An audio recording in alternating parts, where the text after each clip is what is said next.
Use masking tape, excluded, to protect the surrounding area.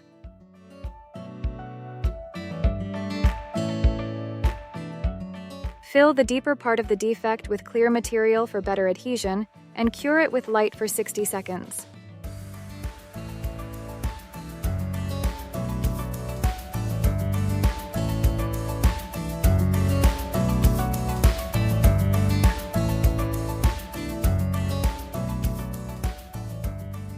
Then fill the top part with black material, cover with tape and cure it for 60 seconds.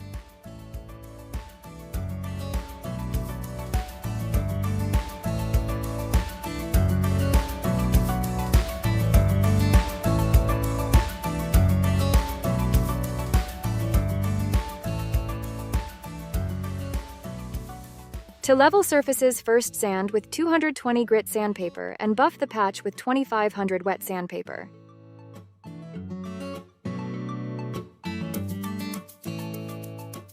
Finally, apply the polishing material with a piece of cloth or paper towel.